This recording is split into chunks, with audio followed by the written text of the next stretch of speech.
I was working full-time as a waitress in a high-traffic commercial area. The pay was terrible and the hours were ungodly. Fortunately for me, we had a bunch of regular customers who were always nice and tipped well. I knew I was above average in attractiveness, having been one of the cheerleaders of my school's NCAA team back in college. Now, well, I'm here, in this small restaurant, earning just enough to pay rent. I had a few interviews lined up, and I felt that I had a good chance to get into the jobs. But I really need the extra cash for now.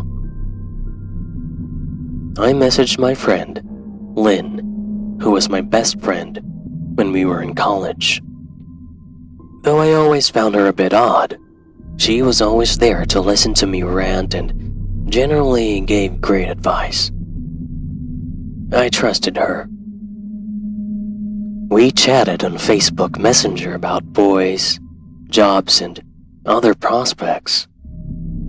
The topic of money and our student loans came up, and after listening to me rant about my financial situation, she told me she had the perfect solution. She introduced me to Onlyfans and told me she earned a ton of cash on the platform. So I browsed her profile and, oh man, the things I saw were very interesting. She used whips, handcuffs, and other tools for her loyal audience. Part of me was repulsed, but part of me was also very intrigued. So I opened my own OnlyFans account. Within a few days, I got dozens of fans and I saw the revenue come in.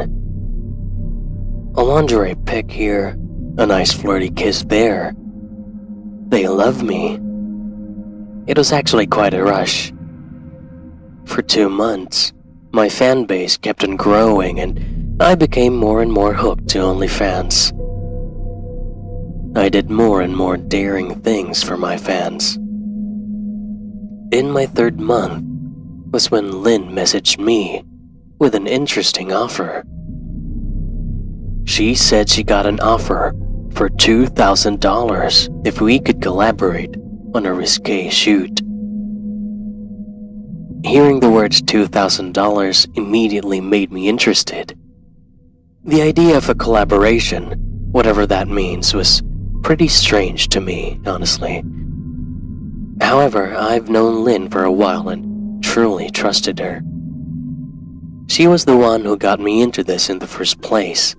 I figured, if I were to do it with anyone, that would be her. She told me that we would meet in her house, and it would involve some blindfolds, some whips. You know the kind of video I'm talking about. Well, of course, I was very nervous. I thought about this for a few days. But then I got reminded of my student loans, and $2,000 is several weeks' worth of my work in the restaurant. So I said yes. I made the announcement on my OnlyFans page that I was going to collaborate with my friend for some edgier content.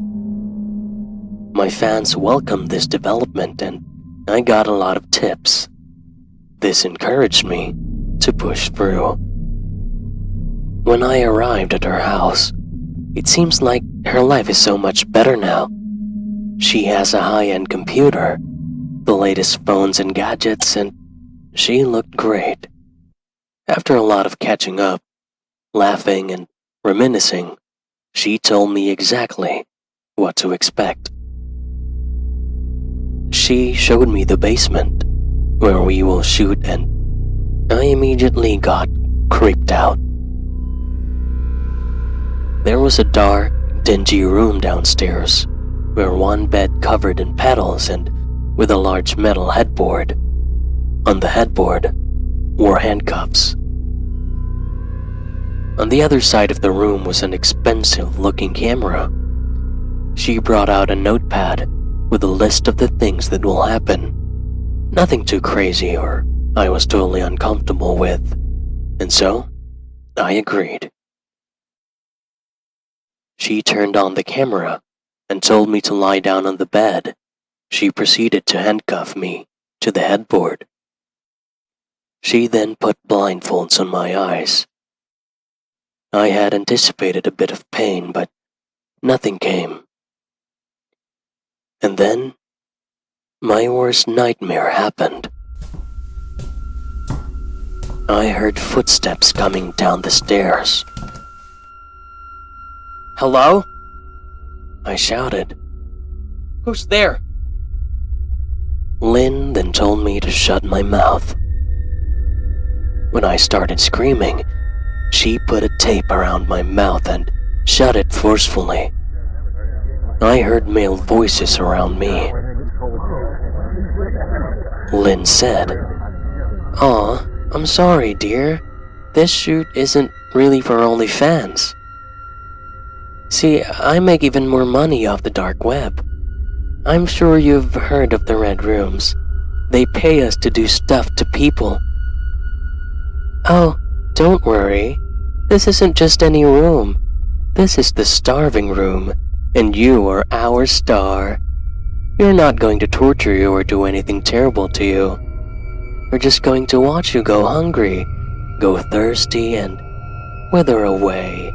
Let nature take its course." I tried to scream, but it was muffled by the tape. Then, the man spoke and welcomed his viewers, all 30 of them. He gave a special shout-out to the VIP viewers who paid good money to watch me. And now begins the marathon viewing of my fate. Until I die. I tried and tried to get myself free. The handcuffs burying into my skin, causing a bit of bleeding. I tried moving around, but it was no use. After what felt like half a day, my mouth felt dry and my throat was parched. I was feeling weak and disoriented. Then, more and more time passed. I got dizzy, confused, desperate, and in pain, the worst pain I've ever felt. I think it's been a few days then. I began hallucinating. I hear phantom voices and I see colors flashing before my eyes. This is hunger and thirst, making my mind go insane. I think I tried biting my lips so hard that it would bleed, but that didn't work because of the tape on my mouth. I tried to pull my hand off the cuffs, and I can feel the flesh tearing off. I endured the pain of the wound, but I was just not able to free myself. At best, all I could hear was the bed thudding loudly as I move around. I was too weak to do anything at this point. I feel my stomach burn inside, my body starting to shut down. My body feels withered, as all the fluids inside it seem to be dried up. I heard the faint sound of footsteps upstairs, then gunshots. I thought to myself that this was the end for me. I was crying under the blindfolds. Then, suddenly I heard shouting. "She's here!" They say. My blindfolds were carefully lifted, and it was 3 policemen looking at me. I couldn't process what was happening immediately, but I felt a sense of relief and gratitude. I would find out later that I was there for 3 days. My family realized something was wrong when I never answered calls and essentially disappeared. They created posts on social media looking for me. Somehow the post was seen by some of my Onlyfans followers and alerted my parents. about my announcement with a potential collaborator. This made the authorities look at all my social media communications. They confronted Lynn, who initially persuaded them that I never made it to our appointment. She even fake cried, saying that maybe an obsessed Onlyfans follower stalked and kidnapped me. She offered to help them and even spoke to my mom on the phone. She was about to get away with it, but they heard the thud of the bed downstairs. The one that I made at the expense of flesh in my wrist. And that's when 3 men inside started shooting at them and they fired back. The 2 men were killed in the encounter. Lynn and the other man was arrested. The camera and laptops were seized by the authorities, and they started a process of cracking down on the dark web starving room. I cannot divulge much more without compromising the investigation. My body was ruined by the experience. My wrist still feels painful from time to time, but it's my kidney that got affected the most. Well, actually, that's not true. I think my mind was the most scarred by the experience. I shut down my Onlyfans and actually every social media I had. I became paranoid and scared. What's worse is, when I sleep at night, I always keep the light on. I fear that when I wake up, Lynn and her friends are there. What if me escaping was a hallucination, and I am still tied to that godforsaken bed inside the starving room?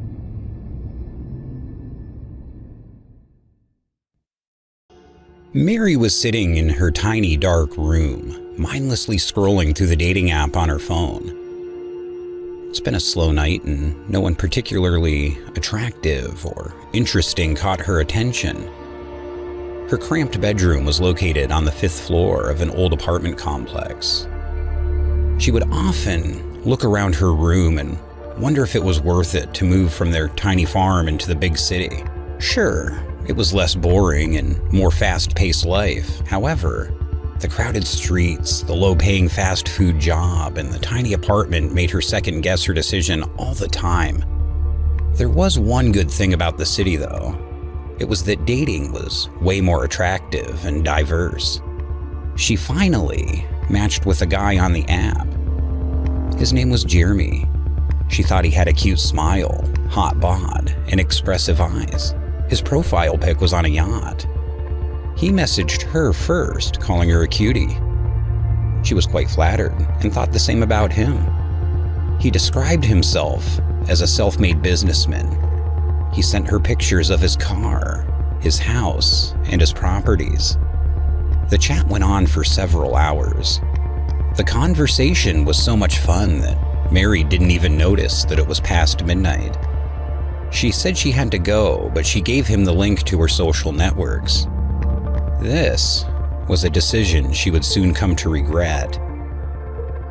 As she's about to fall asleep, she grabbed Jeremy's photo from his account and reverse searched the image. What she found disappointed her. It was a stock photo of a European male model. The account was fake. She quickly blocked him on her dating app and on all social media. At around 3 in the morning, she woke up to what sounded like a low buzzing sound outside her window. She got up and slowly walked toward the curtainless window. But as she walked, the buzzing sound seemed farther away until it was completely gone. Confused and still half asleep, she went back to her bed and dozed off. That morning, she woke up to a dozen messages on her phone. It's Jeremy. Somehow he managed to find her number, and the messages were creepy. I thought we had a connection. I always get what I want, you'll see. I know where you are. She's stunned, her eyes widened with fear. She immediately blocks the number, ignored it, and went to work. Mary was behind the drive-thru counter that day. It was a hectic day and they were getting swamped with orders. Her phone started vibrating and she secretly looked at it while waiting for the next order. It was from an anonymous number. What she saw shocked her. It was a picture of her sleeping, taken from outside her window. The message read, "Come to the window again tonight. I love seeing you." She snapped out of it when the next customer's order came into her headset. "Hi, I would like to order a cheeseburger meal, please," the old man said. She prepared the order and hands it to the guy. "Thank you, have a nice day," Mary said. The guy replied, "I always get what I want." This sent chills down Mary's spine. She immediately looks out the drive-thru window, but the car and the man are gone. That night, she asked one of her coworkers to accompany her home, but no one was willing to do so. So she walked to her house alone. She passed by a curtain shop, but it was already closed. She was disappointed because she was thinking of buying curtains to cover her windows. To get to her house, she had to go up a steep, isolated street surrounded by trees. Suddenly, she had the weird feeling of being watched. She stopped and looked around. Nothing. No one. Suddenly her phone vibrates and she opens the message. When she opened it, she stopped dead in her tracks. Her breathing becomes heavier and sweat started running down her face. It was a picture of her in front of the curtain shop. She started sprinting, but then she hears it, the low, buzzing sound from the night before. She turned around. There was still no one there. Then she realized where the sound was coming from. It was from above. She looked up and saw a drone with a camera hovering over her. She gasped as she realized that the night before, the same drone was outside her window, watching her sleep. The drone was flying lower and lower, coming closer to her. In her fear and anger, she gets her shoe and throws it at the drone. She ran barefoot to her home. Upon reaching her house, she immediately turned off her phone, packed some of her valuables and clothes, and left the place, never to return. Today, Mary lives in her family's farm. The trauma of living in the city was too much to bear. She assumed that her stalker worked in tech, and therefore, she felt it was no longer safe to keep any dating app or social network. While life on the farm is slow and mundane, it didn't bother Mary anymore. She at least had her peace of mind. The old man's voice and the buzzing sound of that drone no longer haunt her nightmares. Just about every other woman I know has received that unsolicited message from a stranger saying, "Hey." It's usually from boys swallowing their pride and trying their luck. And more often than not, it just leads nowhere.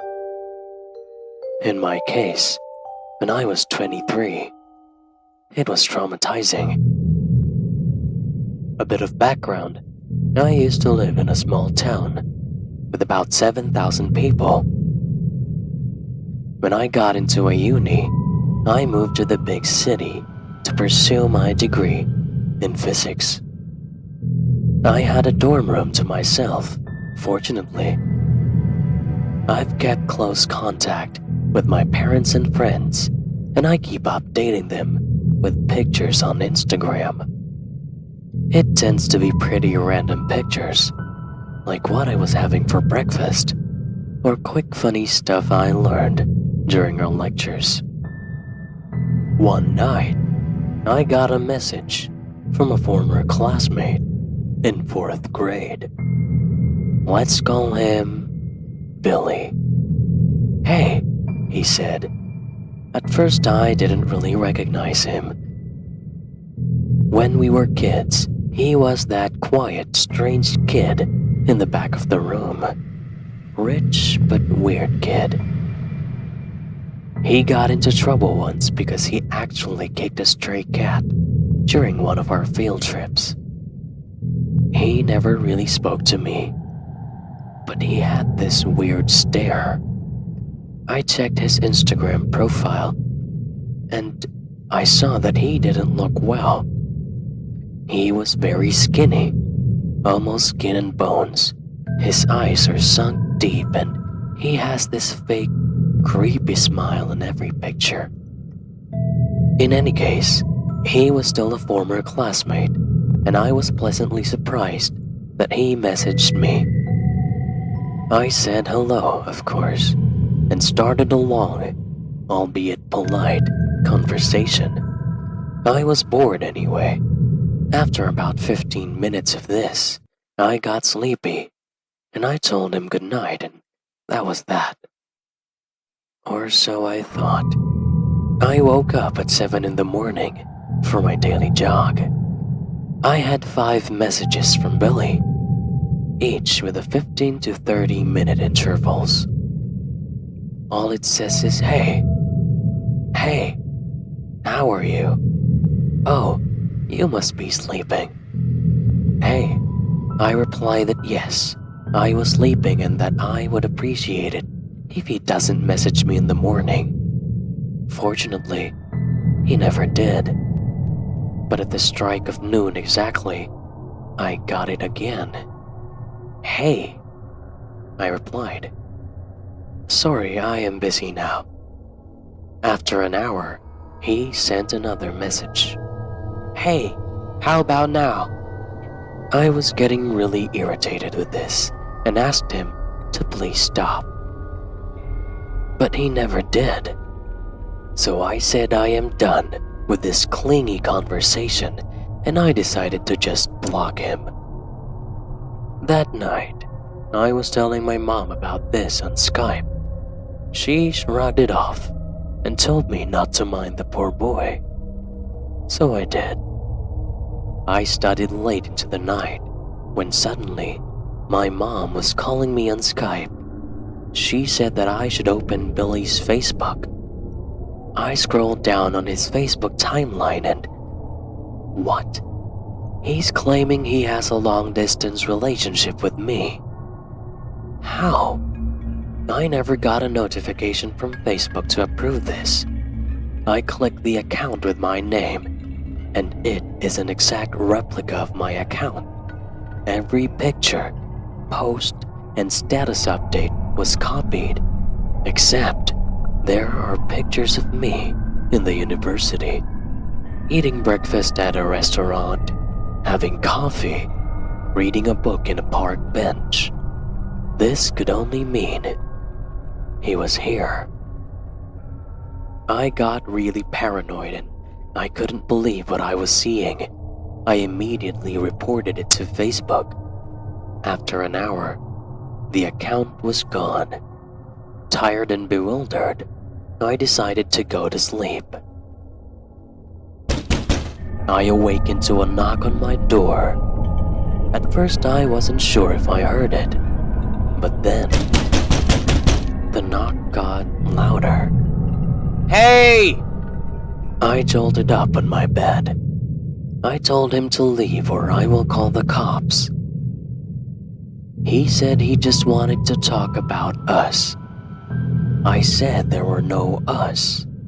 He kept insisting that we were meant to be together ever since we were kids, and it's no coincidence that we are now in the same school. I dialed campus security. Then, I heard a loud thud. He is trying to break down the door. The chain lock is starting to give way. Hey! He said. I just want to talk. Give me that at least. And then he called me all sorts of nasty names. The campus security isn't picking up. He was still shouting at me, trying to break the door. What are you doing here? This is the female dorm. A woman's voice in the corridor said. It appears that other people in the dorm were awakened by him, going ballistic. He just straight up left. The next day, I made sure to report to campus authority. I had my witnesses, my sisters with me. However, they never really found Billy. He never came back to campus. We don't really know where he went. But his parents are wealthy, so I am sure they were able to figure something out. There is a restraining order on Billy now. I hope to never meet him ever again. On his Facebook profile, we are no longer together in a relationship. In fact, everything on his profile has been deleted. No posts, no pictures, nothing. Except a one-word post. Someday. I was a 19-year-old living in a small middle-class town in Greece.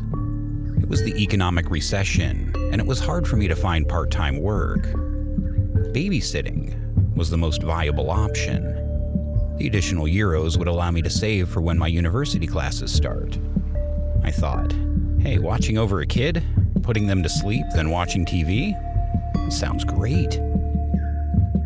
I was wrong. It was one of the scariest experiences of my life, and I'm still traumatized years later. The worst part is, I think it's still following me. I don't think I will ever be truly free from it. It started out innocently. I saw the job offer online. A reasonably well-off single mom who seemed to have had a lot of success in organizing high-end weddings. The job paid well. You had to cook dinner, take care of a little girl until she falls asleep, and then you essentially have the whole house to yourself. Sweet, I thought. Sounds like a great deal. When I went to the block, I saw the house. It was immediately familiar to me. It was supposedly the local haunted house. Everyone thought it was abandoned. Who knew it was only for sale? Well, I guess the stories weren't true because a nice family's living there now. The mom, Iris, interviewed me in their living room, with little Nicole sitting near her. The girl was 7 years old. The house itself was very spacious and looked very old school. Most importantly, they had a nice TV. I liked this gig already. I answered all of her questions to the best of my ability. That night I got a call. Cora, you got the job. I was very pleased with myself. The next day, I was at the house 10 minutes before my schedule. Iris left me the keys to the house and gave me a few final reminders and went off to prepare the wedding she was organizing the next day. Nicole was a little angel. She was smart and articulate for her age. She preferred to do her homework on her own, which gave me a little free time. She was on the floor working and I was busy on my phone. I cooked her pasta, which she loved. We both watched cartoons on TV and then it was off to bed for her. She asked me to tuck her in and tell her a bedtime story. I told her about the Princess and the Pea. Then, when she got really sleepy, I kissed her goodnight and turned off her light. Her room now only had a tiny purple lamp illuminating one side of the bed. I was about to close the door to the room when she interrupted me. She asked me to keep the door open. I asked her why. She said, it's for her friend. A friend? Yes, she said. Mr. Jello. I thought this was a pretty adorable name for an imaginary friend. I kept the door slightly open and the rest of the night was uneventful. For the first few weeks, everything was great. The routine worked out perfectly and I was able to relax and get to know the family a bit more. It was in my 5th or 6th work night when things started to get pretty creepy. At this point, I was comfortable letting Nicole play alone while I read a book in the room beside hers. I could hear her laughing alone. I look at her on the kitchen floor where she's sitting, staring straight into a wall, speaking to it. odd, I know, but I shrug it off. I went back to reading. I heard her say, "Yes, she's here. She's very cool. Yeah, I'm sure she'd like to meet you." I glanced at her again. To my horror, there was something on the wall. A shadow. A deep, dark shadow. It was so vivid that I thought there must be someone behind her casting that shadow. I immediately ran to the kitchen, turned on the lights, and there was nobody there. I quickly picked her up. She was wondering why I was so upset. "It's just Mr. Jello," she said. "He says he'd like to meet you." Later that night, still unnerved by what I saw in the kitchen, I put the little girl to bed. I asked her a bit more what Jello looked like. "Is he made of jelly?" She said no. "He's more like a friendly shadow." "Why is his name Jello?" She told me that the first letter is a G, not a J. I tucked her into bed and she looked pretty sleepy and tired. I told her good night and she replied, "Good night, CJ." CJ was a nickname when I was 6 or 7, around her age. There was no way she could have known that. Was that a lucky guess? I asked her, "Is CJ something you came up with?" And she answered, "No. Isn't that what they used to call you?" I was baffled. No one has called me by that name in over a decade. "How did you know that?" "Mr. Jello told me." I was really getting freaked out now. "And how did he know this?" "Oh, he knows all about kids. You were a kid then." My jaw hit the floor. "Good night, CJ," she said. I couldn't even respond anymore.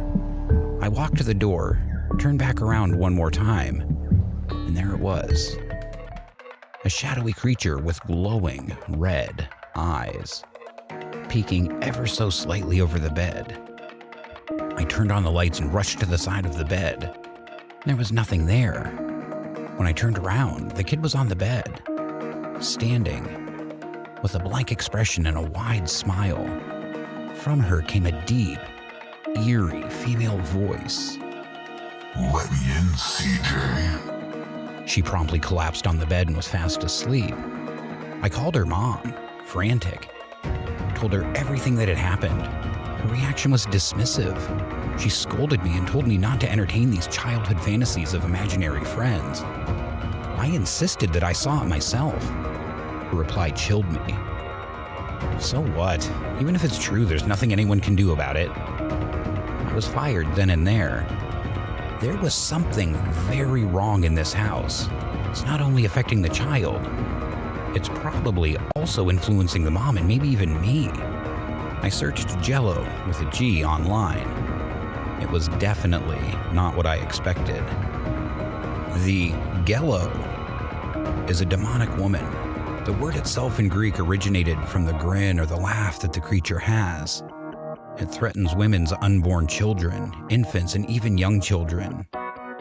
The demon appears in classical antiquity, Byzantine Empire, and even in the medieval and modern age. It is a child-killing demon. Alarmed by my discovery, I called the mom again. This time she wasn't picking up.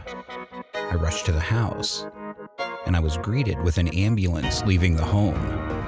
The people around it said the child was sick and being rushed to the hospital. I tried going back to the home several times. I never saw the mom and the daughter again. After several weeks, I just saw a for sale sign. The house was sold. I never knew what happened to Nicole, and it's been giving me nightmares since then. It's been many years since. The house has regained its reputation as the town's haunted house. I am now happily married. Every once in a while, I pass by that house on the way to my work, now in sales. One day, I was passing by the house and looked at the window. And there, I saw her. Nicole, inside the house, looking straight at me, grinning. I closed my eyes quickly, and when I opened them, it was the demon now on the window, pointing at me. I ran as fast as I could away from the house. Incidentally, on this occasion, I was on my way to the doctor's office, and it was the same day I found out I was actually pregnant, and now I'm full of worry for my child. I could barely sleep, and in my half-awake state last night, I heard it. A familiar, deep voice. A voice I heard in the bedroom of a little girl those many years ago. A female voice that whispered, Let me in. and it kept going and going. Let me in. And sooner or later, I might be convinced.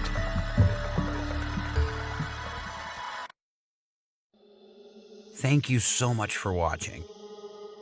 If you enjoyed the story, please like, share, and most importantly, subscribe to Fright TV Animations. Hit the notification bell so you're notified every time we upload new content.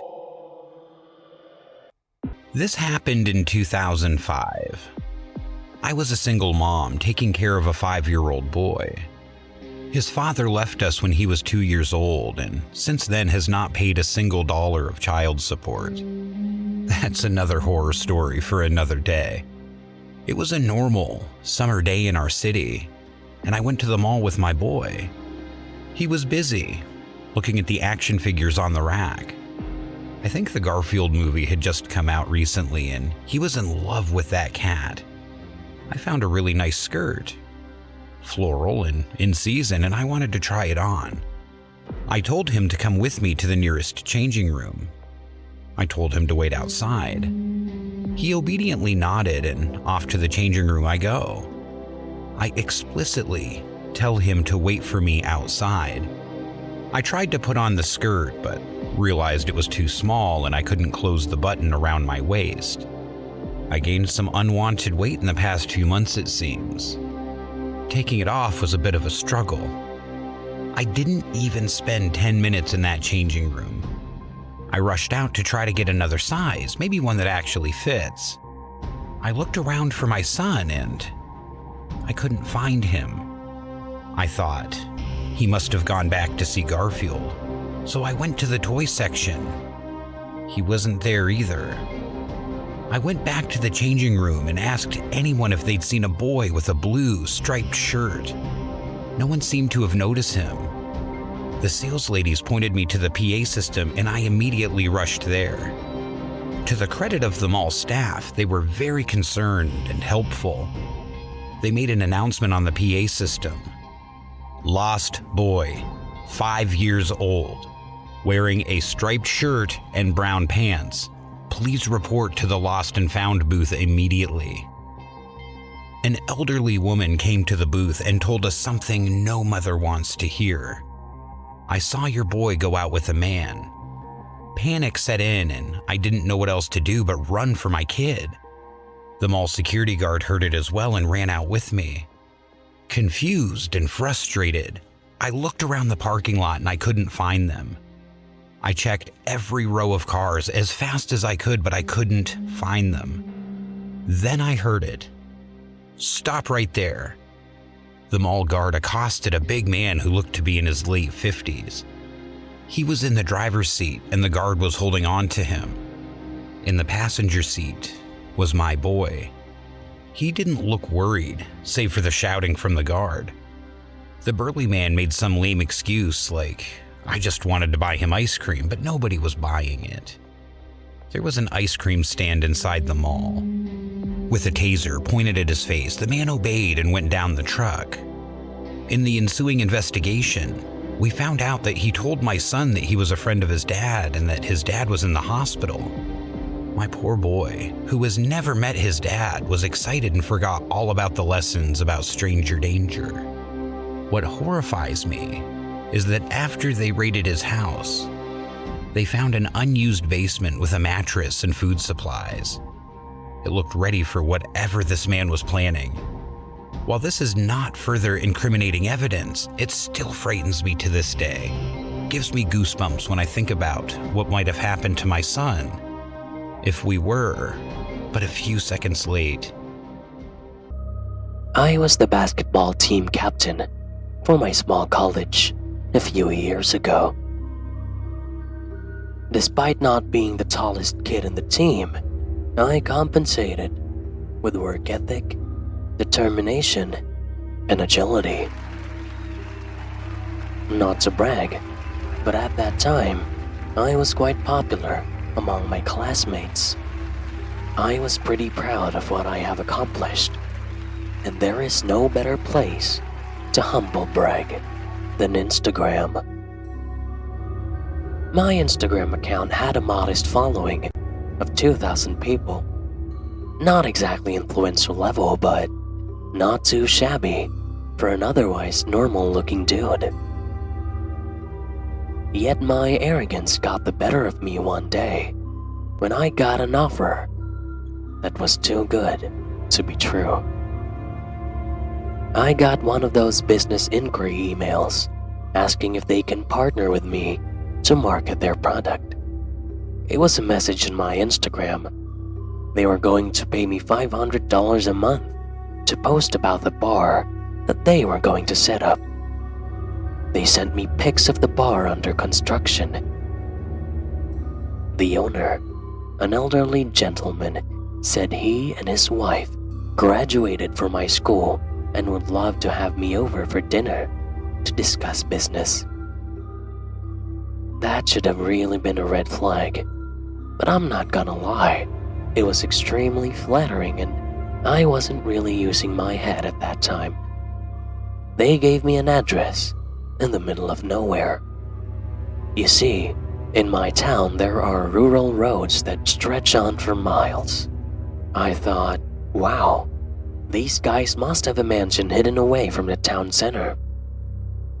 I was driving my dad's car into the empty back roads of our town, as the GPS on my phone signaled that it was a few minutes away.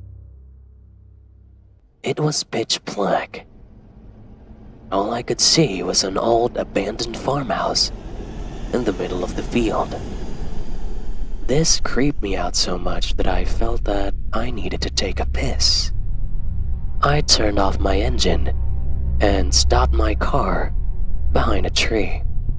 I was busy doing my business when suddenly, from the abandoned farmhouse, out came 3 men. They looked very disheveled. The man in front turned on a small phone with a broken screen.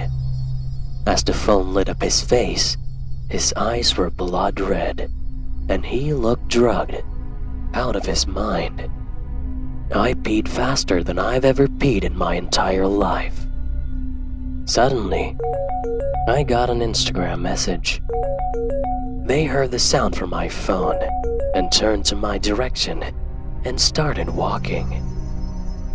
My heart was pounding as I tried to make it to my car. They were now running towards me, the phone giving them light in that unbearable darkness. I was a basketball player and I could run fast, but man, these guys run fast too. I get into my car. I opened the door, but in my panic, I dropped my keys. They were closer now. I managed to pull myself together, and even with shaking hands, got the key into the hole. Then, I slammed the door shut. They tried hitting my window, but it didn't break. I backed my car up. I turned it around and drove as fast as I could. From the rearview mirror, I could see the 3 guys running towards me. Fortunately, they just couldn't keep up. My phone was blowing up with messages from the old man, who obviously was not really an old man. They were hurling insults at me. They said, "You're a dead man." My heart was still pretty much pounding in my chest. I called the police, recklessly driving while on the phone. In the following days, I discovered that there were already 2 missing persons reported in our town from the past month alone. I am very convinced that what I experienced could have been the starting point, with potentially the same outcome. The farm that I was lured to had been abandoned for years. I began speaking out to my town about the dangers of Instagram. I now set my Instagram to private. It was very terrifying at the time, but a bit amusing in hindsight. My life was saved by me peeing.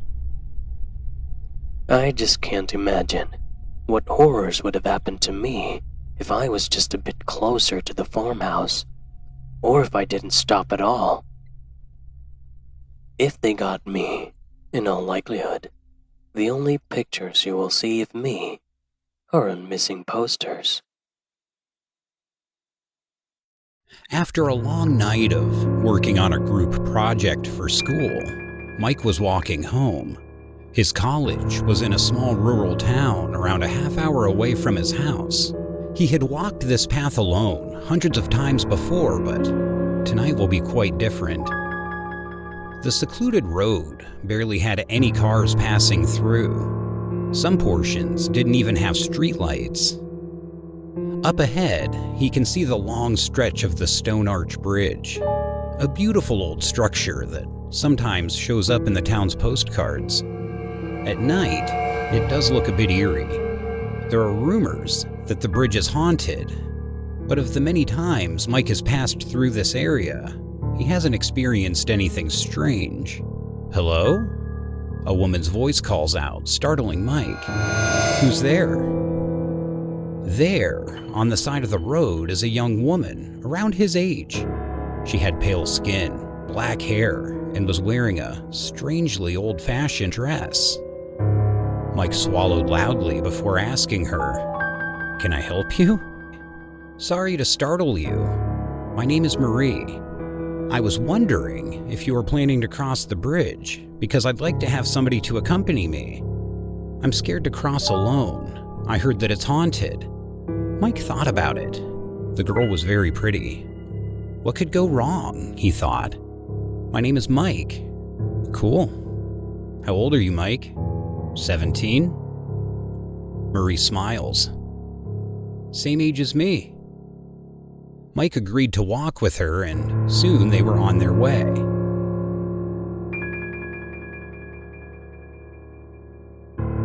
"You seem to be too young for college," Marie said. "Yeah, I got accelerated in high school." "Smart guy. You must not be superstitious." "Not really, no." Marie goes on to explain that she heard the bridge was haunted by the souls of children. Mike asked if the kids drowned, but Marie said no. What happened to them? Marie explained. The builders of old Spanish-style stone bridges like these have a tradition passed down from generation to generation. To ensure that the bridge will remain strong for 100 years, there must be a sacrifice. What sacrifice? The bodies and blood of a child or teenager mixed in with the foundation.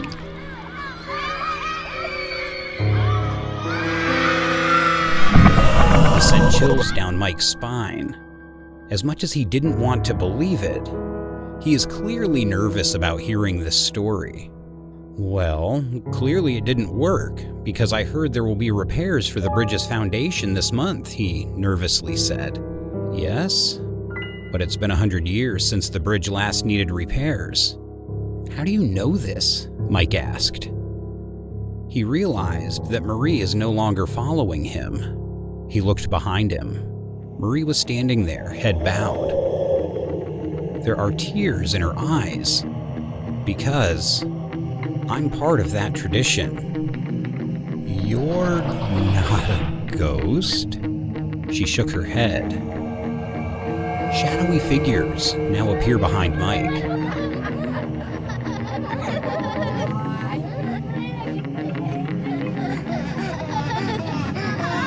"Sorry, Mike. You're 17. You're still qualified." Mike realized he is surrounded. Family tradition.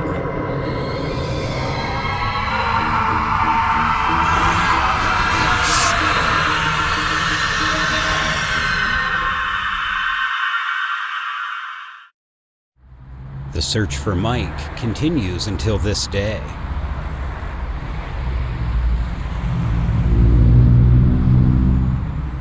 He's inside the cement foundation of the bridge, along with other dead kids.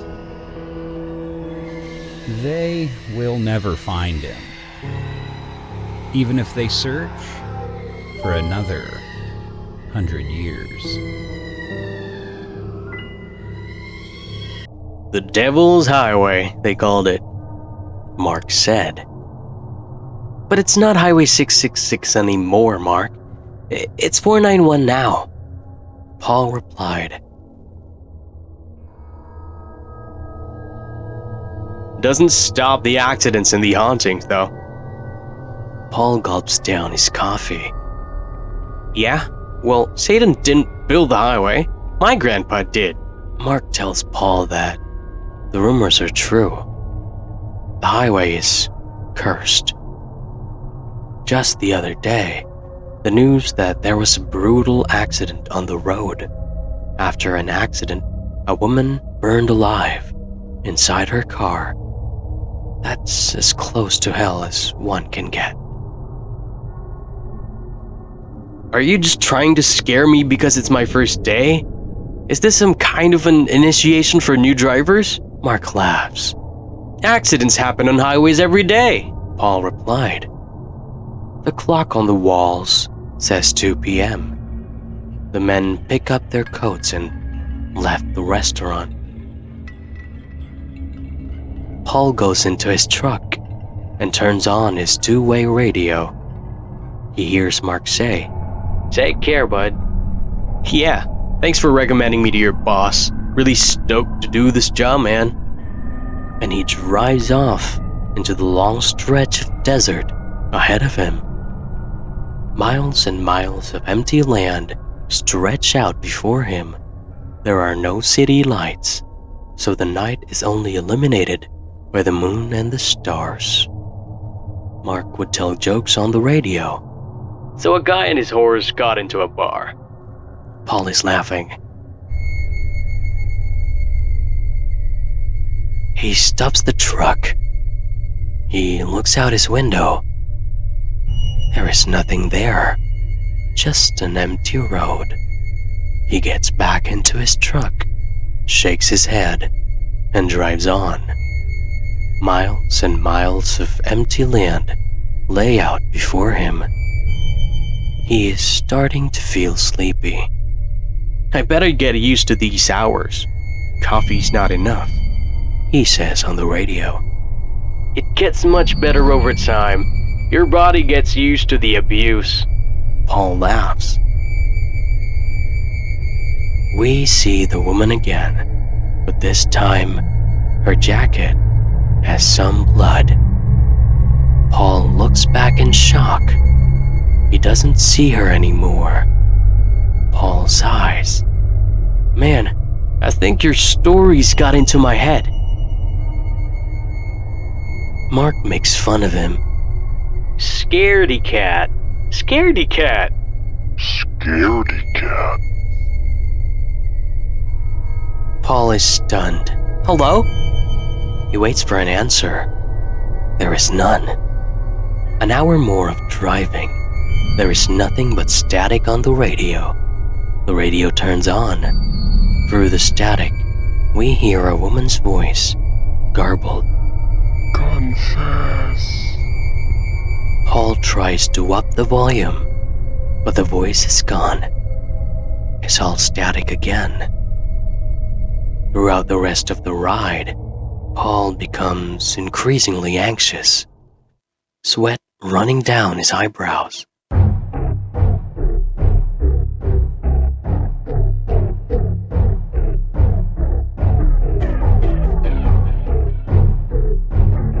Finally, he stops his truck, rolls down the window, and goes down. He confronts the woman. What do you want? The woman is gone. Then, he sees it on his mirror. She is behind him, pointing at him. Her face with blood, her body broken. Paul rushes to his truck. He quickly drives off. The radio turns on with a demonic voice. Confess your sins. He turns it off, but it turns on again. Confess! He hits it over and over and over. Now there is dead silence in the van. He tries to close the window. Confess! He closes his eyes. I did it. I ran over her. It was me. I'm sorry. I was drunk. The girl is gone. He stops the truck. Paul breathes a sigh of relief. The radio turns on. What? It was his friend, Mark. You ran over the woman? Please tell me this is a joke. Paul pauses. He thinks about what he will do next. He starts driving again. He picks up the radio.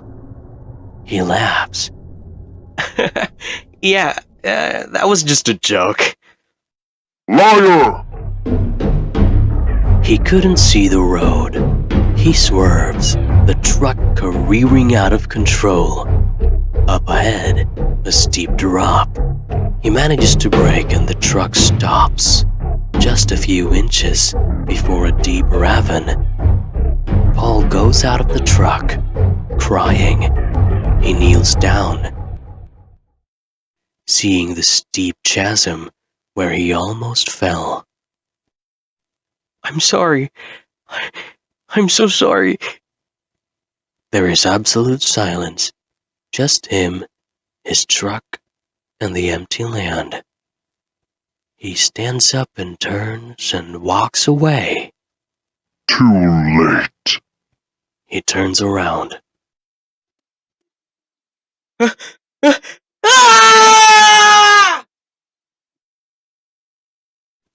So, Paul, how's your first night on the Devil's Highway? On the empty stretch of the road, there is only the truck and nothing else. Paul? This happened in an old Catholic university in my city. It was quite an alarming story that students whisper about when they're in the cadaver room. Medical students have their own stock of cadavers that are safely stored and are used to teach human anatomy to aspiring doctors and medical workers. Our school is no different. Elaine was a young freshman student who left her hometown in the rural area to take up medicine in the big city. She was a diligent student who always pushed herself to the breaking point, burning the midnight oil, studying all night. She wanted to be the best doctor she could be. Unfortunately, this was not her eventual fate. On her last class of the day, they were studying human anatomy in the cadaver room. While the topic itself and being surrounded by dozens of corpses would make an ordinary person feel uneasy and alert, the effect was quite the opposite for Elaine. Just the night before, she drank 4 cups of coffee just to stay awake for the exam she had in the morning. So naturally, she was starting to doze off. Her eyes started closing slowly, and soon enough, she was sleeping like a baby. When the bell finally rang, all of the students started fixing their bags, getting ready to go home. Her classmates noticed Elaine was far away in dreamland, and they decided it would be funny to just leave her there, alone, in the cadaver room, laughing away as they left the room. And so, Elaine slept like a baby in the middle of all the dead bodies. No one noticed her. The janitors decided to close the large metal door of the cadaver room, leaving Elaine stuck inside. Naturally, the doors and windows to a place where you put cadavers is well secured. One can only imagine her horror, waking up in the night in a tightly locked room. disoriented, and then realizing that she was stuck with dozens of corpses all around her. She would have gone to the door and the windows only to realize that they were shut airtight. We can only imagine, because she was never seen alive after this. When the door of the room was finally opened, they saw her hunched up behind the metal door. Scratches on the wooden surfaces of the windows and walls indicated she was trying to claw her way out of there.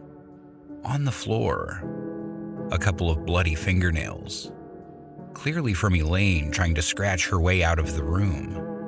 And when they finally saw her face, they were horrified. She was dead, mouth wide open, dried tears in her eyes, staring at something on the ceiling. An investigation was launched, but it was said that she died of natural causes. A few weeks later, 2 classmates were preparing to leave the room when they noticed something odd. At the back of the room was Elaine, standing there, pointing at the ceiling. They ran for their lives. What they saw? We will never know. But until this day, no one dared stay in that room when the lights go out. This happened back in the 80s to my grandmother. Until now, she can never forget this incident. It shook her to her core, for it was both truly horrifying and sad. At that time, she was in her late 40s and had a 22-year-old daughter, who all called Jane to keep her anonymity. My dad was 18 at the time. As a graduation gift, Auntie Jane and her best friend and neighbor, Michelle, were going to take a trip to the beach on the southern side of the country. They were on board a passenger ship that would take them to the countryside. It was a 2-week getaway adventure for 2 girls, and they were very excited to go. My grandmother was sitting alone in her house on the first night that Jane was gone. She remembers vividly that she was watching TV and eating chips when the doorbell rang. She went to the door and peeked outside. It was Jane. She was back early. However, my grandmother couldn't really see her face as her head was bowed down looking at the floor. From what little she could discern from the peephole, Jane looked sad. My grandmother quickly opened the door. Jane was dripping wet from head to toe. It was weird, because it wasn't raining that day. Yet there she was, totally drenched. She asked what was wrong, and Jenny just replied, "I need a warm shower." Grandma let her in, and Jane rushed to the toilet. Grandma waited anxiously outside. She was holding fresh clothes and just looking at the wet footprints on the floor. She heard her daughter say softly, "I love you, Mom." And she replied that she loved her back. Suddenly, her eyes widened as the strong smell of something burning hit her nose. It came from the bathroom. She quickly rushed to the toilet, opened the door, and her daughter was just gone. No trace of her at all, except for the wet footprints on the floor that were quickly drying up. She was then startled by the phone ringing. Back then, it was a landline phone. She picked it up. It was her neighbor's mom. She was crying on the phone. The neighbor said that her daughter showed up wet at her door and disappeared. Grandma said she experienced the same thing. They were both confused at the time, but after a day or two, they understood. The ship their daughters were in collided with another one, and it caught fire. The gasoline burned not only the ship, but the sea around it.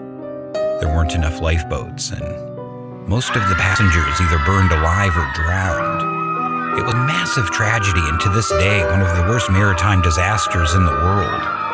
Both Jane and Michelle didn't make it, and their bodies were never recovered. As sad as my grandmother was for the tragic fate of her daughter, she was not scared, but happy that she got such a visit. She would later find out that they were not the only loved ones visited by the ghosts of that ship. It's been 3 decades, and Grandma sometimes gets startled when somebody rings the doorbell. Deep inside, she has never given up hope that one day Jane might come knocking once again. She believes that they will meet again, in this life or the next. This happened to me 2 years ago. For this story, I'll call myself Liz to avoid identification and interfering with the investigation that I will talk about later. I work at a local call center in my country. Since we cater to different time zones, my shift begins late in the afternoon and ends around 3 in the morning. The work itself is tiring, draining. Talking to irate customers about their hardware is not the most pleasant job in the world. Often, the solution is fairly simple, but explaining it to them requires patience and tact. So at the end of the shift, at around 3 a.m., we're all usually exhausted and excited to go home. We have a company bus that takes us to city stops. My house is a long way from one of these stops. I had to walk an extra 15 minutes or so to my house. On the way, I passed by a park that during the day is vibrant and full of people, but at night, it's just dark and creepy. Last year, on a cold January night, I was dropped off as usual. I bid goodbye to my office mates and started on my way. As the bus left, I saw that behind it, there was a car parked on the side of the road. I ignored it and went on my way. I liked these walks. They tend to be peaceful and quiet. However, that night was different. I heard the sound of a car approaching in the distance. Its headlights start to illuminate me.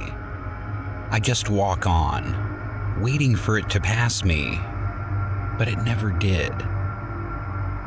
It was just there, moving very slowly. I looked behind me. At first, the lights blinding me, but when my vision cleared, I realized it was the same car from the bus stop. I walked a little faster and noticed that the car did the same. It was keeping pace with me. I turned around and saw the windows of the car were rolled down. An older man peeked out of the passenger window. He started calling out to me, calling me sweetie, and saying that I should slow down because they wanted to give me a ride. I politely said no thank you, and then I kept walking. But they didn't stop. They were still tailing me. I decided to run for it, and as I did, the car sped up too.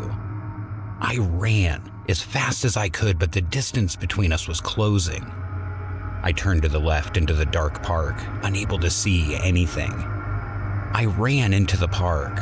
I struggled to climb a small metal fence about the height of my chest. I wounded my elbow in the process, but thankfully I was inside the park, stumbling along, hitting benches and trees along the way. From behind me, I heard the car door slam. I hid under some bushes beside a trash bin.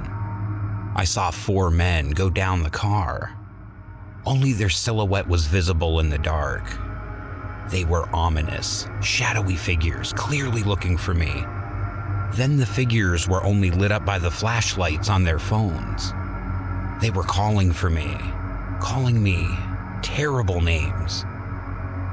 I tried to stop myself from screaming. Who knows what these guys intended to do if they got to me? I hear footsteps coming toward me.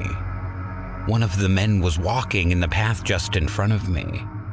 He turned and I saw his creepy, angry, sweaty face lit up by the phone. His hand was in his pocket, as if he was holding something inside. A knife? A gun? I really don't know. He turned to my direction. My eyes widened and my breathing got heavier. But then, by some stroke of luck, he didn't turn his phone light towards me. Those few seconds lasted forever. My heart felt like it was going to burst through my chest. And then, he walked away. I saw all 4 of them slowly disappear. They gave up. I knew this wasn't going to be the end of it, so I followed very carefully as they walked away. I was wary not to step on anything that could make a sound. I had only one goal: to get the license plate of the car. Nothing is stopping them from coming back on other nights and stalking me again, so I have to make sure that I can report them. As the annoyed men started coming back into the car, I was looking at them through the metal fence. Just for a brief second, I saw the license plate. I kept reciting it in my head over and over until I memorized it. The car finally sped off and I was safe. For now. The next day, I did what any sane person would do at the moment.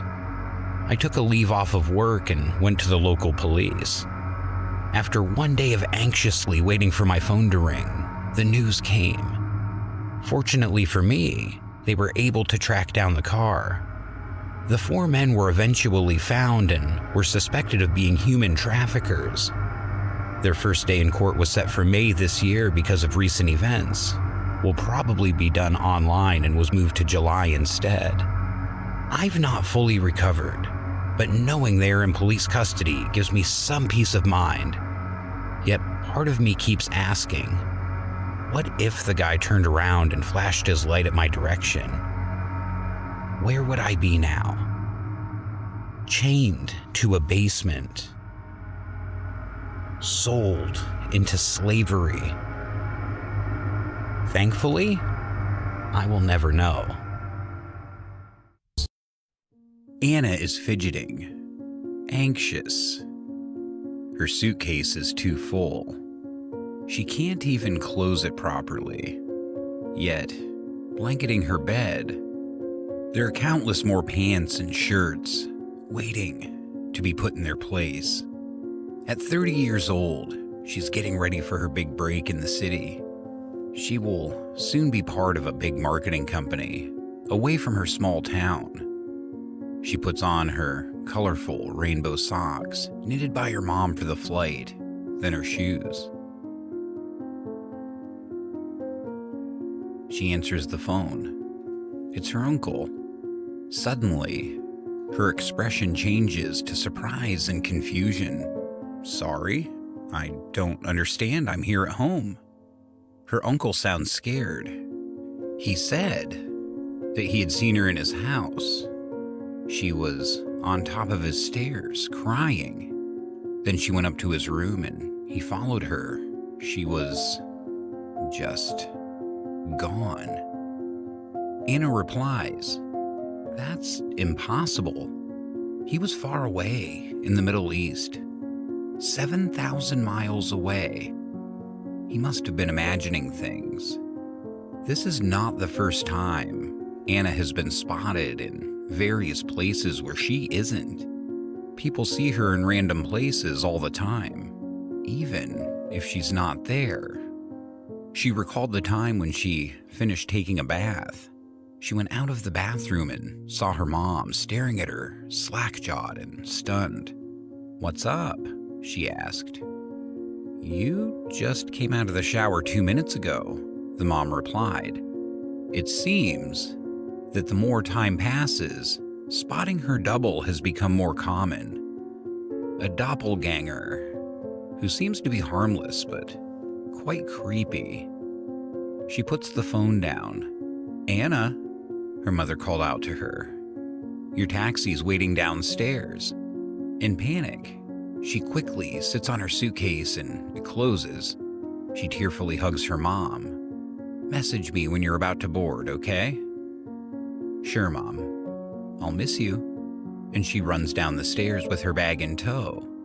The airport is dark and quiet that night. She's quietly reading a book. Out of nowhere, a chill ran down her spine. It's that odd feeling of being watched. She looks around her, suspiciously. There's barely anyone there.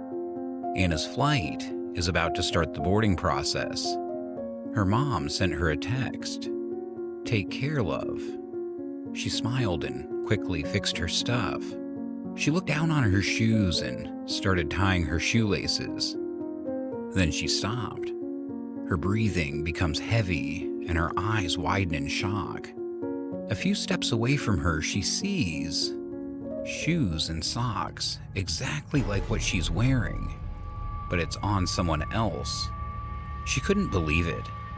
She raised her eyes to see who this person was, but the person walked away quickly. Anna bolted up from her bench, dropping some stuff on the floor. She sees the girl much further away from her. The girl from behind looks exactly like her. It's the same clothes, the same hair. It's like staring in a mirror, but from behind. Anna closed her eyes. Maybe she was dreaming. Maybe it's all in her head. But when she opens them, the girl is still walking quickly away from her.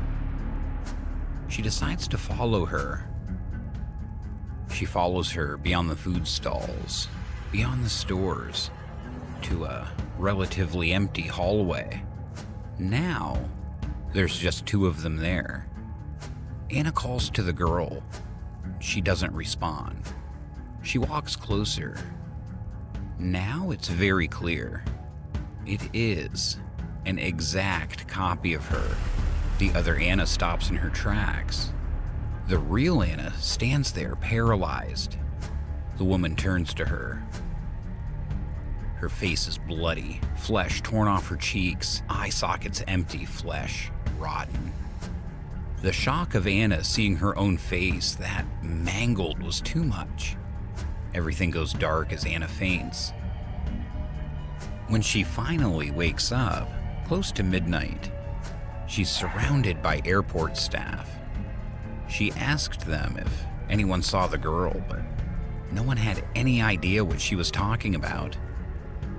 From the CCTV footage of the airport, she was standing there all alone, and then she suddenly screamed and fainted. They tell her that she missed her flight and that the next flight with free seats is tomorrow night. She decides to take a cab home. Stressed and confused, she calls her mother. She tells her everything. Her mom, instead of sounding upset, just calmly tells her that they need to talk when she gets home. The cab stops at a gas station. The driver leaves the gas running as he goes to the bathroom. He leaves the radio on, playing some old school rock song. Anna rolls down the window to get some fresh air, but across the street, she is there again. The woman, her double, looking exactly like her, but this time without the blood, the gore. She has a happy expression on her face. Truck passes by on the road, blocking Anna's view. And just like that, the woman is gone. The song on the radio stops as there is breaking news. Anna could not believe what she was hearing. A combination of bad weather and human errors made a plane crash while it was en route to the city. It was her flight. She could have been in that crash. When she finally gets to her house, her mom welcomes her with open arms. Both women have tears in their eyes. When Anna finally calms down, she asked her mom if she could have any idea what's going on. And she did. Her mom brings out a small box. Inside the box are pictures and memories from her childhood, a small collection of their family history. The last is an ultrasound pic. This was when you were 3 months, her mom said. It showed twins, 2 fetuses huddled together. Anna realized the truth. She had a twin sister in the womb. Perhaps it was her twin sister looking after her, but there was one final detail. This was you after 6 months. There was only 1 fetus left. What happened to her? She asked her mom. She answered, the doctor calls it the vanishing twin. They say it happens with 20 to 30% of pregnancies with twins. One absorbs the other. You absorbed your twin, and she will always be part of you. The school itself is old. It was founded at the turn of the last century. Everyone in this campus knew about Classroom 33C. They say it's haunted. I never believed in those stories. That is, until I got elected in a position on our student council. Our new office was in the 3rd floor, room 33D, just across from 33C. From the glass door of our office, you can see the room and anyone in it. Classes ended at 9 p.m. It's very common to see the janitors wait outside that room and immediately rush in as students left the class. They didn't want to stay there when the students have left. Sometimes they wouldn't even bother cleaning it at night and just wait for the break of dawn instead. The council was having a late night meeting. We were busy discussing the upcoming sports festival, talking about logistics, schedules, and budgets. Suddenly, "Ah!" Michelle, one of the officers, shrieked. "What's wrong?" She was pale as a ghost. "Didn't you see it?" "What?" "The girl!" We all had a good laugh, thinking she was joking, but she was not.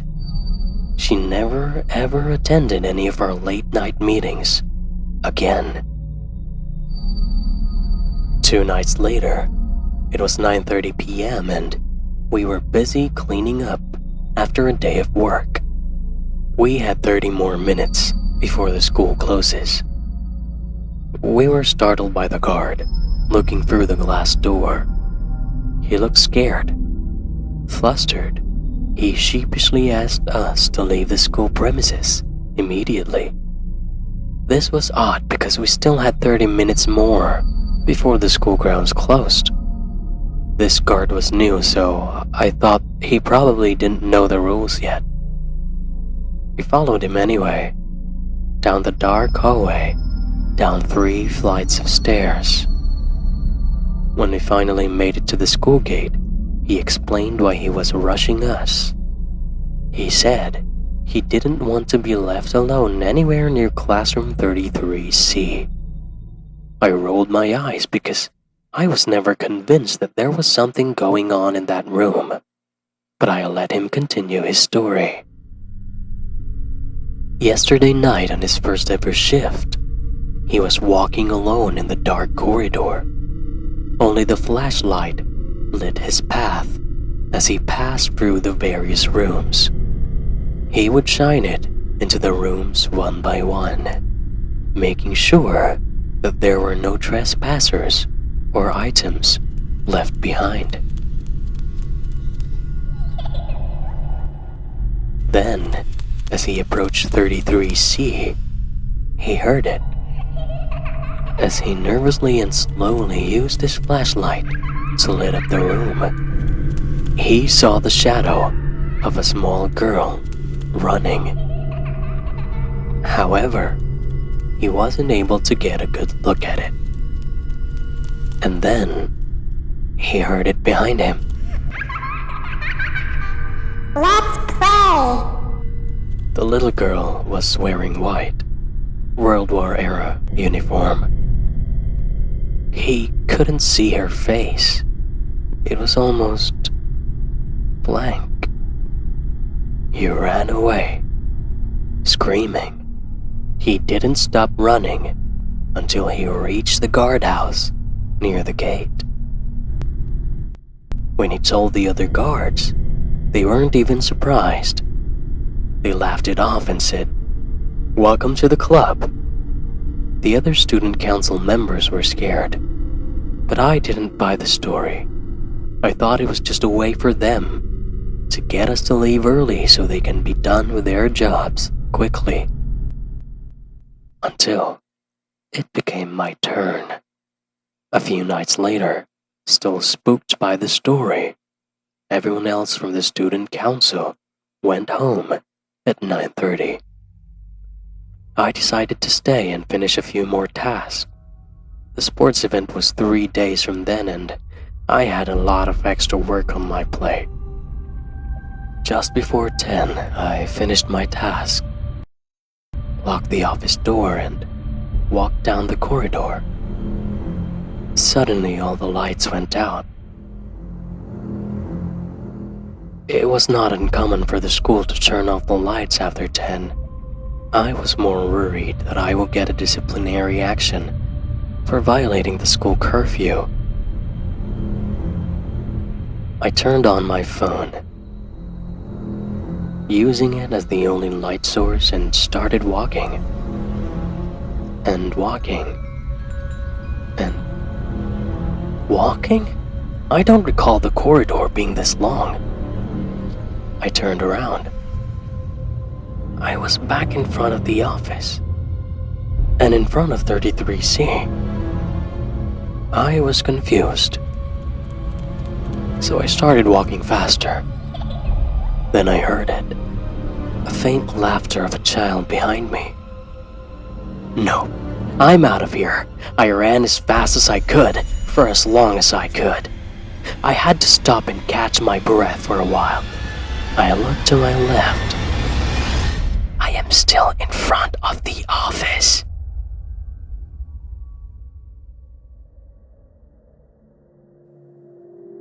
On the reflection of the glass, I see the girl inside 33C. When I turned around to look at the room, there was no one there. And then the door started creaking open. Come play with me. No! Then die. I woke up to the two security guards flashing their lights on my face. They heard me scream.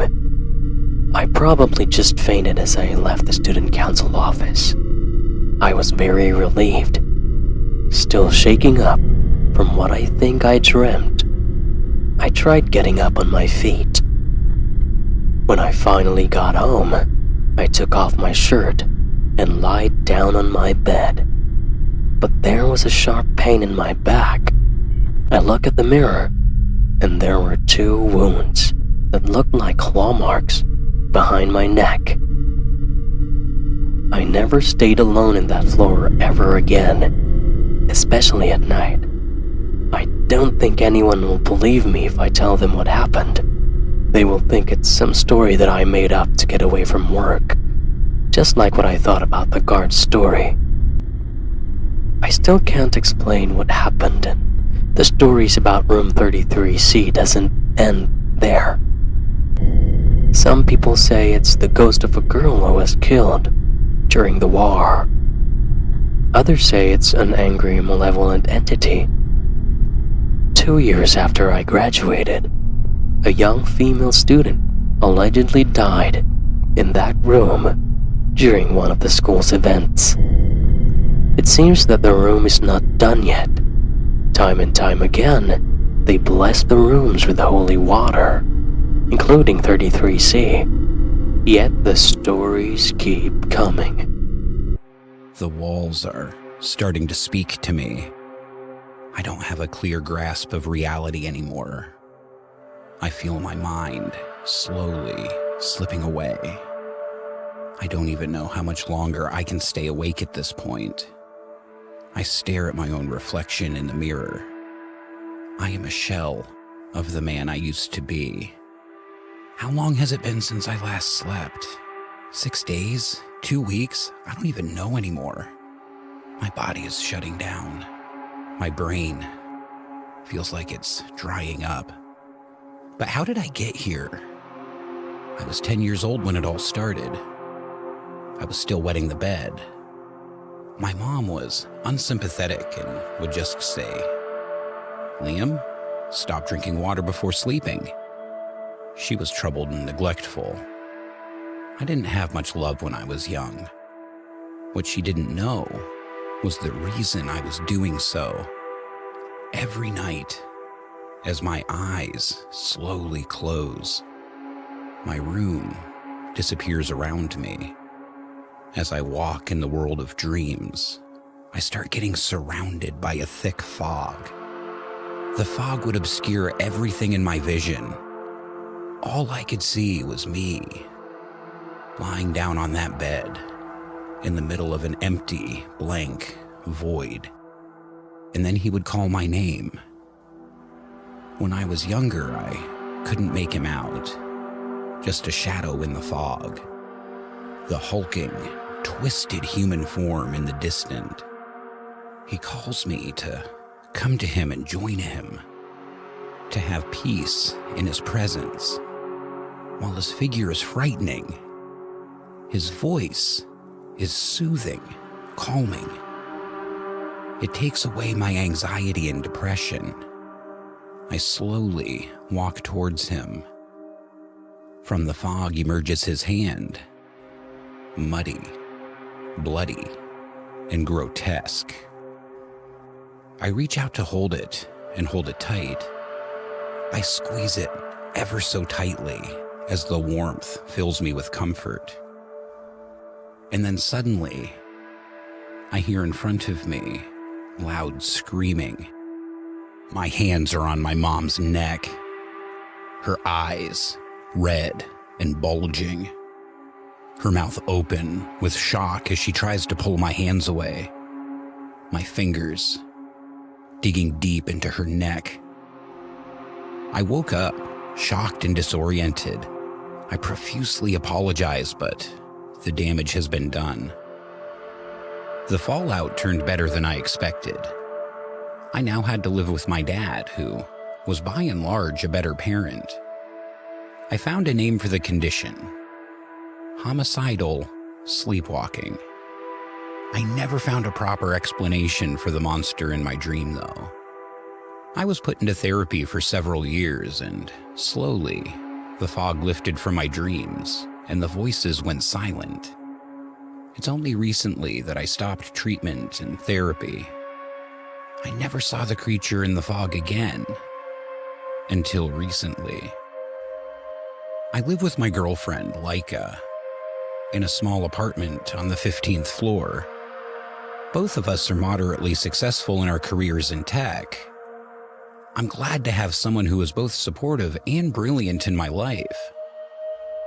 We discovered that she was pregnant just last month, and we were overjoyed. I must admit, though, it did trigger anxiety on my end. The idea of me bringing a child into this world when my own childhood was very unhappy worried me to no end. Last week, I had trouble sleeping. It was a night full of anxious thoughts and fears about the future.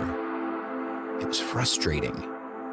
Laika was lying beside me in bed, but I was just tossing and turning the entire night.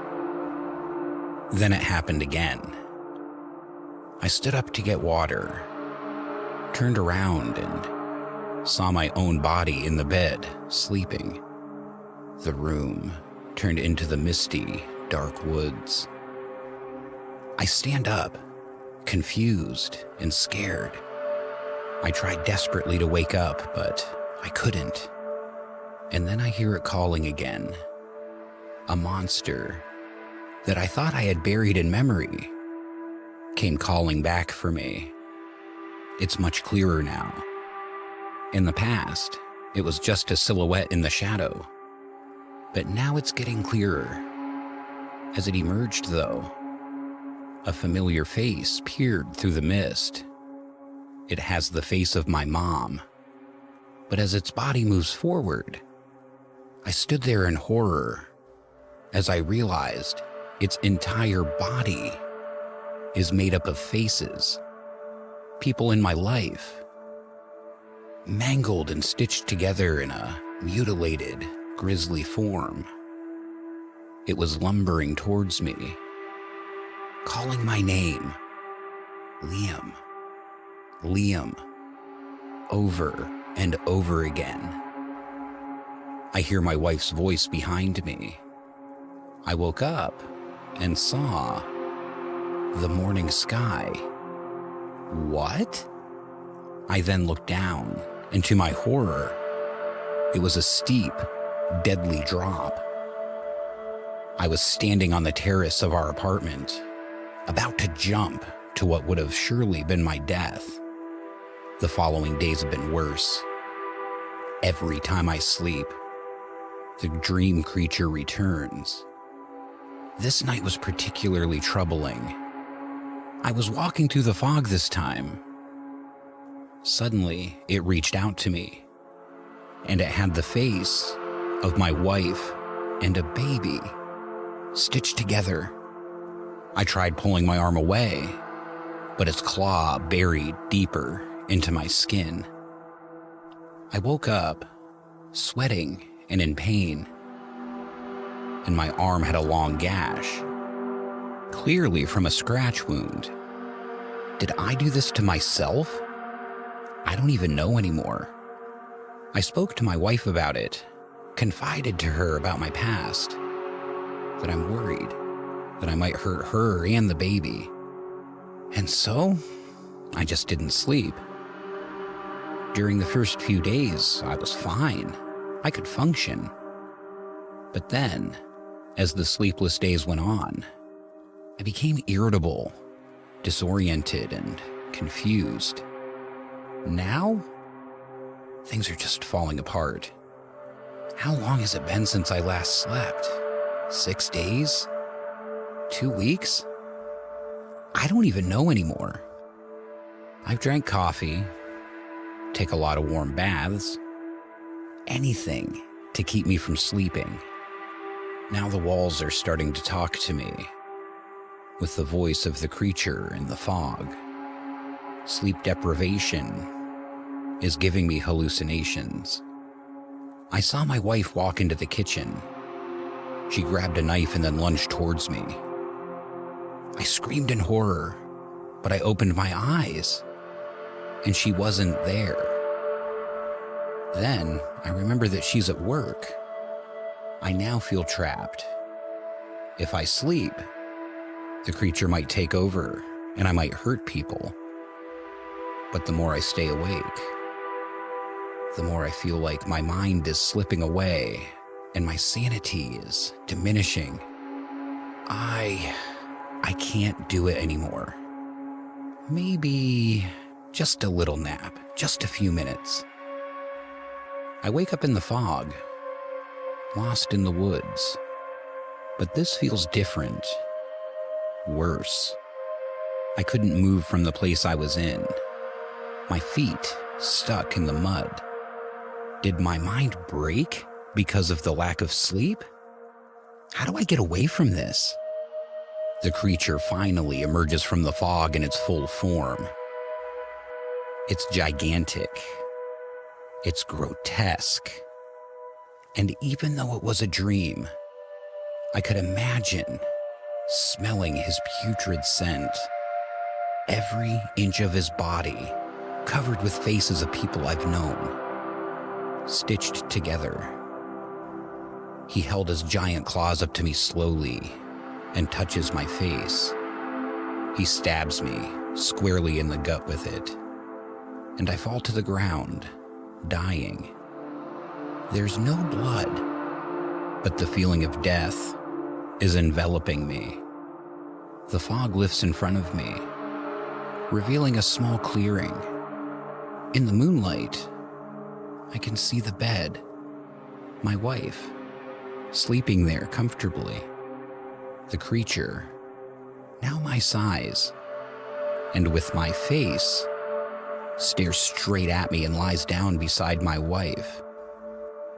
There he was, lying beside her, grinning at me, his face changing to my mother, a baby, and finally, me. The fog covers me completely now. There is nothing but emptiness around me and inside me. And I'm gone. All that remains is that monster beside my wife.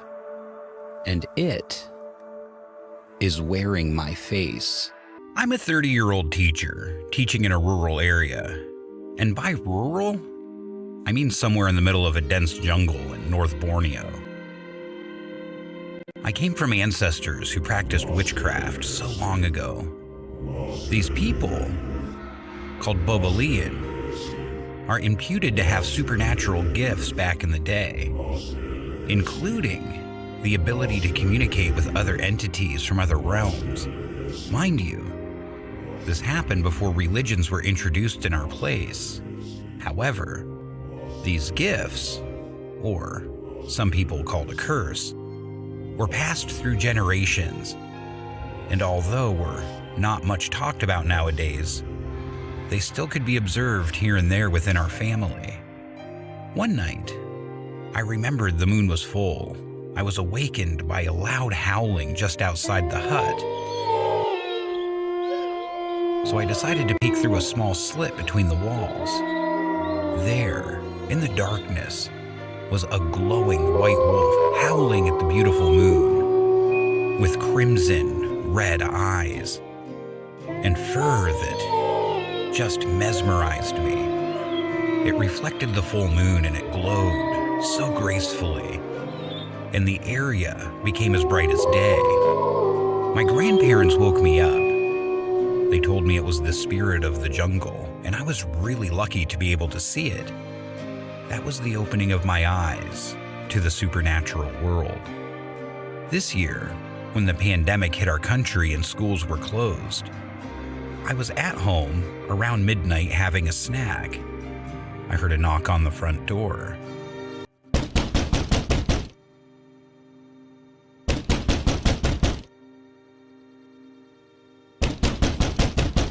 There was this feeling when I heard it of impending darkness and doom.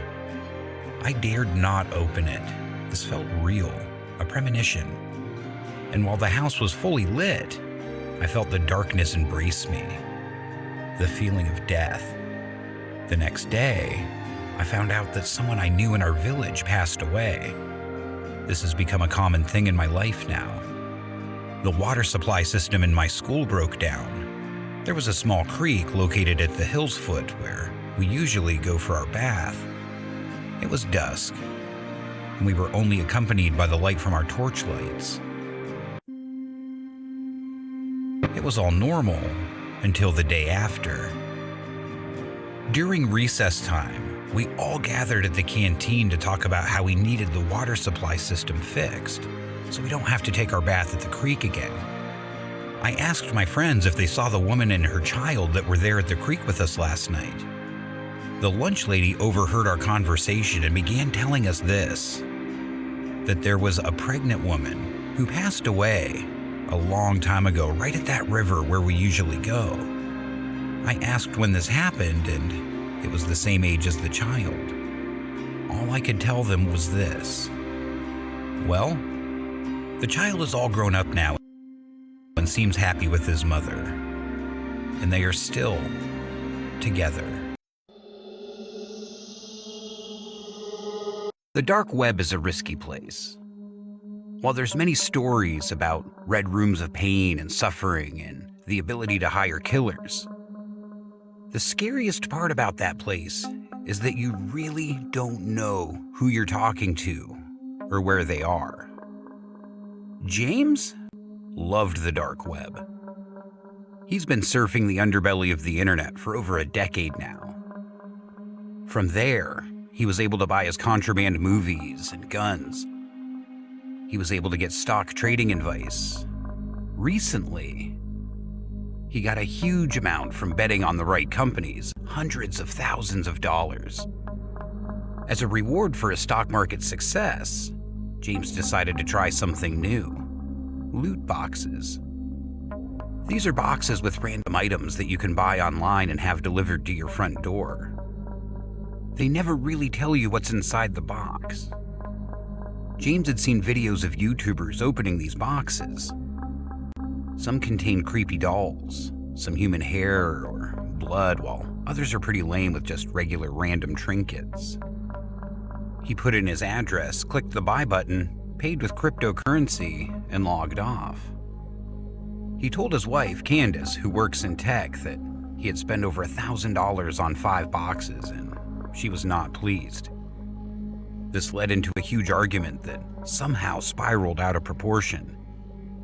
In the end, she decided that it would be best to stay with her parents for a week or so. She never arrived at her parents' house.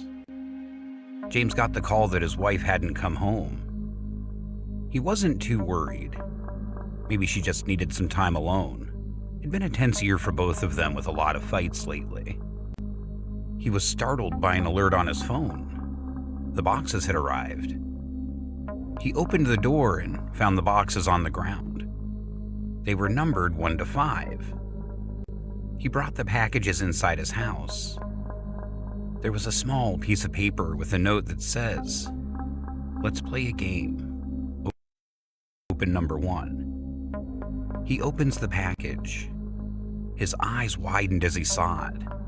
A small, crumpled piece of paper with blood stains. There's something inside. A ring. His wife's wedding ring. As he fully opens it, there's a note written in blood. "We see you.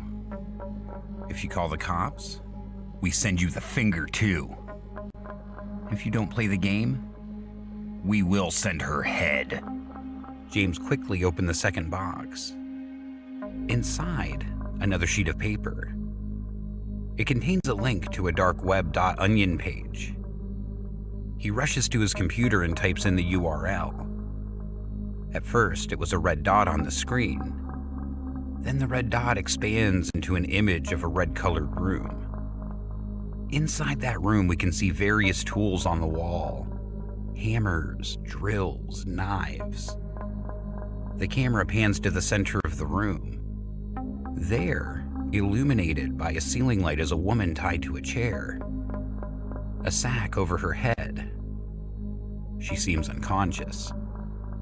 A man wearing a wolf mask appears behind the woman and pulls off the sack. It's his wife. Candace didn't look harmed in any way, just unconscious. The man approaches the camera. He brings out a large piece of paper. It says, "Box number 3. A small window appeared on the side and James can see himself. His webcam is open somehow, a trick that's commonly used by hackers. The third box has a script that needs to be read out loud for the camera. At first he hesitates, but then seeing his poor wife tied there, shaking, he had no choice. "I did it. I cheated on her. It was a 3-month affair. She was heartbroken. We were never the same after. Please don't kill her. This is all my fault. I ordered those boxes. I was the abusive husband. Take me instead." The guy nods and tells him to open the 4th box. Inside is a QR code linking to a Bitcoin account. "How much do you want?" he asks. The guy replies in a fake voice, "All." Without hesitation, James transferred all his earnings in cryptocurrency to this guy. "Okay, now free her." The man brings out a piece of paper that says, "Box number 5. Inside the box, there's a piece of paper. It says, "We will set her free if you burn everything in the boxes and use this on yourself." Inside the box is a noose. Teary-eyed, James looks at the screen one more time. The masked guy brings out a drill. The man with the wolf mask turns on the drill and brings it closer to Candace's face. "I'll do it," he says. The drill turns off. Tributes for James are all over his social media. Gone too soon, they say. Candace reads all of them on her table, with a vague expression on her face. She takes a sip of the pina colada in her hand. Southeast Asia is beautiful in the summer. Best of all, you can't be sent back to the United States for your crimes. With the Bitcoin money successfully transferred to her account, she can retire happily and anonymously with her new boyfriend.